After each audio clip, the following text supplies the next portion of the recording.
এই ভিডিওতে আমি আপনাদেরকে পুরান ঢাকা দেখাবো, কিন্তু নতুন একটা অ্যাঙ্গেল থেকে, যেটা আগে কখনো দেখেননি।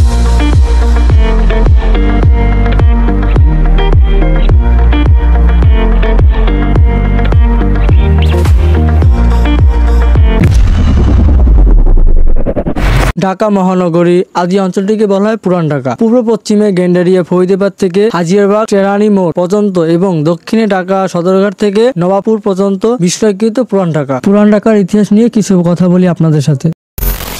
পুরান ঢাকা প্রাচীন এবং গঙ্গারিদ্দি সাম্রাজ্য অধীনে ছিল ঢাকা শহর। আনুমানিক 500 থেকে 200 খ্রিস্টপূর্বের মধ্যে পূর্ববঙ্গে ঢাকা নামক অঞ্চলটিকে বুড়িগঙ্গা নদীর তীর ঘেঁষে প্রাচীন সভ্যতা গড়ে ওঠে। ঢাকার নামকরণের সঠিক ইতিহাস নিয়ে ব্যাপক মতভেদ রয়েছে। কথিত আছে যে সেন বংশের রাজা বল্লাল সেন বুড়িগঙ্গা নদীর তীরবর্তী এলাকায় ভ্রমণকালে সন্নিহিত জঙ্গলে দেবী দুর্গার একটি বিগ্রহ খুঁজে পান। দেবী দুর্গার প্রতি শ্রদ্ধারূপ রাজা বল্লাল সেন ওই অঞ্চলে একটি মন্দির প্রতিষ্ঠা করেন। যেহেতু দেবীর বিগ্রহ ঢাকা বা গুপ্ত অবস্থান খুঁজে পাওয়া গিয়েছিল, তাই রাজা বল্লাল সেন মন্দিরের নাম রাখেন ঢাকেশ্বরী মন্দির। মন্দিরের নাম থেকেই কালক্রমে স্থানটির নামকরণ হয়ে ওঠে ঢাকা। আবার অনেক ঐতিহাসিকের মতে মুঘল সম্রাট জাহাঙ্গীর 1610 খ্রিস্টাব্দে ঢাকাকে সুবাহ বাংলার, বর্তমান বাংলাদেশের, ভারতের পশ্চিমবঙ্গ, বিহার, ঝাড়খণ্ড এবং ওড়িশার বেশ কিছু অঞ্চল রাজধানী রূপে ঘোষণা করেন। তখন সুবাদার ইসলাম খান আনন্দের বহিঃপ্রকাশ রূপ নগরে ডাক বাজানোর নির্দেশ দেন।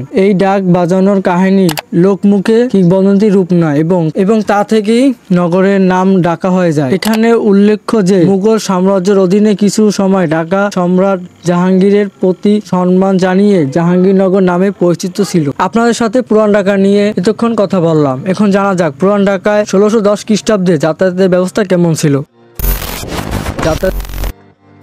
পুরান ঢাকার সর্বাপেক্ষা জনপ্রিয় বাহন হলো রিক্সা। এই প্রাচীন শহরটির যাতায়াতের পথগুলো অত্যন্ত সরু হওয়ায় রিক্সা এখানকার প্রধান বাহন হয়ে দাঁড়িয়েছে। পণ্য পরিবহনের জন্য মানুষ টানা চাকার গাড়িও রয়েছে প্রচুর। সীমিতভাবে ঘোড়ার গাড়ি বা টমটম এখানে চালানো হয়ে থাকে। এছাড়া যান্ত্রিক বাহনগুলোর মধ্যে বাস, সিএনজি চালিত অটোরিক্সা ইত্যাদি উল্লেখযোগ্য। গুরুত্বপূর্ণ বাণিজ্যের অঞ্চল হওয়ায় মালপত্র আনা নেওয়ার জন্য গভীর রাতে পুরাতন ঢাকার সড়কগুলো ট্রাকের দখলে চলে যায়। এখন আমি আপনাদেরকে বলবো পুরান ঢাকার জনগোষ্ঠী ও সাংস্কৃতিক কেমন ছিল।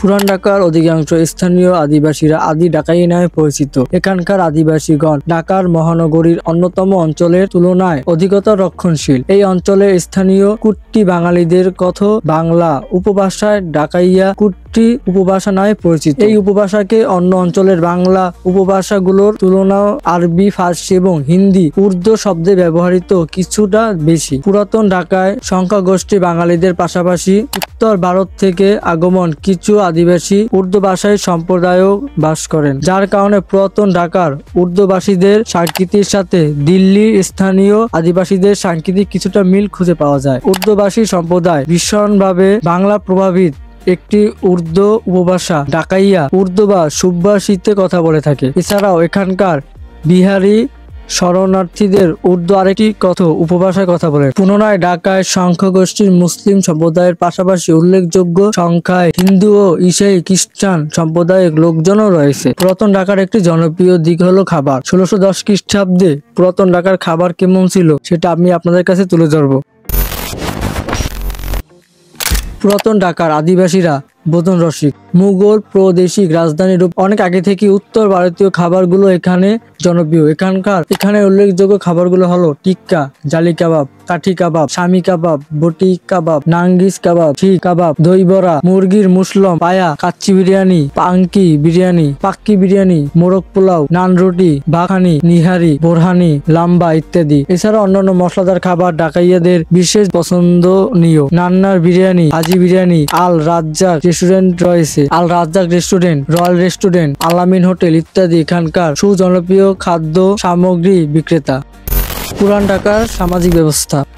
ঢাকায় মহানগর সমিতি নামে একটি প্রতিষ্ঠান স্থানীয় ঢাকাইয়াদের স্বার্থ সংরক্ষণের বিশেষ ভূমিকা পালন করে। পুরাতন ঢাকার কিছু মহল্লায় পঞ্চায়েতের ব্যবস্থা বিদ্যমান আছে। এসব পঞ্চায়েতের প্রধান সর্দার বলা হয়। বেশ কয়েকজন জীবিত মৃত উল্লেখযোগ্য সর্দার হচ্ছেন সিদ্দিক সর্দার, আলহাজ গনি সর্দার, মাজেদ সর্দার, চানমাল সর্দার, সোরাত সর্দার, পিয়ারু সর্দার, আলহাজ খলিলুর রহমান সর্দার, আলম সর্দার, কাদের সর্দার, বেল্লা জেনারেল সর্দার শাহাবুদ্দিন সর্দার।